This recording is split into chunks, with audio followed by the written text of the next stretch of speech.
तो अब हमें लिमिट्स के बारे में थोड़ा सा आइडिया लग चुका है, और इससे पहले कि हम लिमिट्स की प्रॉपर्टीज़ के बारे में पढ़ें, एक बार रुक के देख लेते हैं कि हमने लिमिट्स में क्या क्या देखा है। यहाँ पर हमने ये देखा है कि अगर मेरा कोई ग्राफ है, मान लेते हैं मैं एक्स और वाई एक्सिस बनाता हूँ, ये हो गया मेरा एक्स एक्सिस, ये हो गया मेरा वाई एक्सिस, और ये किसी भी क्वाड्रेंट में हो सकता है, लेकिन यहाँ पर हम इसे फर्स्ट क्वाड्रेंट में रखते हैं। मान लेते हैं कि मेरा ग्राफ किसी फंक्शन का वो कुछ इस तरह से, मान लेते हैं एक अच्छा सा ग्राफ है, ये है मेरा y equals to F of X. अब मान लेते हैं किसी पॉइंट C पे ये मेरा फंक्शन डिफाइंड नहीं है। वैसे तो हमने देखा है कि ज़रूरी नहीं होता है कि C पे क्या वैल्यू हो रही है, ज़रूरी नहीं होता है कि C पे फंक्शन डिफाइंड हो या ना डिफाइंड हो। इसके लिमिट्स के लिए तो हमें इसके आसपास की वैल्यू देखनी होती है, लेकिन इस ग्राफ को थोड़ा सा इंटरेस्टिंग बनाने के लिए हम C पे इसको डिसकंटिन्यूस कर देते हैं। मान लेते हैं C पे यहाँ पर एक छोटा सा गड्ढा है, तो हमने एक छोटा सा गड्ढा बना दिया। तो ये हो गया मेरा graph y equals to F X का, जो C पे डिफाइंड नहीं है। अब अगर हम C पे लिमिट निकालने की कोशिश करें तो हमने देखा है कि हमें इसको दोनों तरफ से देखना पड़ता है। अगर हम इसके लेफ्ट साइड से देखें तो हमें ये देखना है कि ये फंक्शन किस वैल्यू को अप्रोच कर रहा है, यानी कि अगर मैं C के लेफ्ट साइड से C के पास आने की कोशिश करता हूँ तो जो मेरे फंक्शन की वैल्यू है वो किस पॉइंट के पास आने की कोशिश करेगी। तो अगर मैं देखूँ, मान लेते हैं मैं इस पॉइंट पे शुरू करता हूँ। इस पॉइंट के लिए मेरे ग्राफ पे मेरा ये वाला पॉइंट है, और इसको अगर मैं y एक्सिस से जोड़ूँ तो मुझे पता लगेगा कि मेरे फंक्शन का आउटपुट कुछ ये वाली वैल्यू है।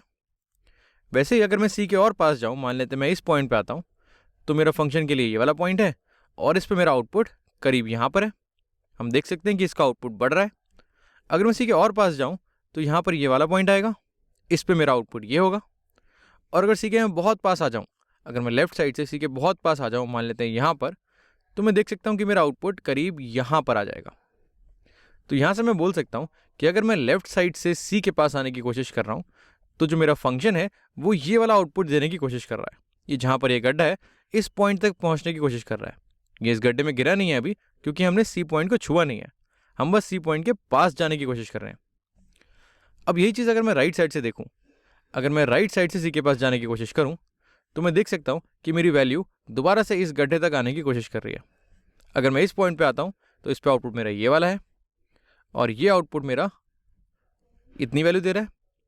अब अगर मैं इसको कम करता हूँ, अगर मैं C के पास आता हूँ, मान लेते हैं मैं यहाँ पर आ गया, तो मेरा कुछ ये आउटपुट आएगा। इसको मैंने ऐसे बना दिया ग्राफ पे। और अगर मैं C के बहुत पास आ जाऊँ, मान लेते हैं मैं C के जस्ट बिल्कुल बगल में खड़ा हूँ, तो मेरा आउटपुट करीब यहाँ पर होगा, जिसको अगर मैं ज्वाइन करूँ y एक्सिस से तो ये यहाँ पर आ जाएगा। अब इस ग्राफ में हम देख सकते हैं कि जो लेफ़्ट और राइट हैंड लिमिट है, यानी कि लेफ़्ट और राइट हैंड साइड से अगर मैं अप्रोच करूँ तो मेरा फंक्शन कुछ इस पॉइंट पे आने की कोशिश कर रहा है।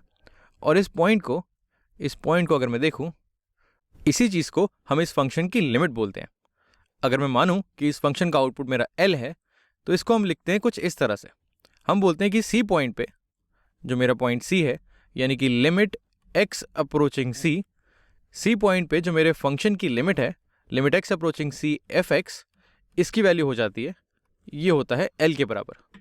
यानी कि दोनों साइड से, अगर मैं लेफ्ट साइड से C के पास जाऊंगा तो भी मेरा फंक्शन L के पास जाने की कोशिश करेगा, अगर मैं राइट साइड से C के पास जाऊंगा तो भी मेरा फंक्शन L के पास आने की कोशिश करेगा।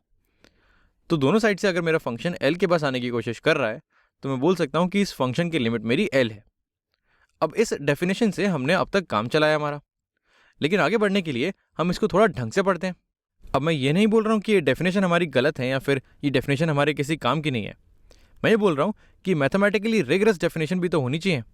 अब अगर हम लिमिट्स पढ़ रहे हैं तो इसमें थोड़े से मैथमेटिकल टर्म्स भी तो डालते हैं, ऐसा कुछ लेकर आते हैं जिससे हम इसे प्रूव कर पाएँ कि limit x approaching C f(x) की वैल्यू एक्चुअली L के बराबर होती है।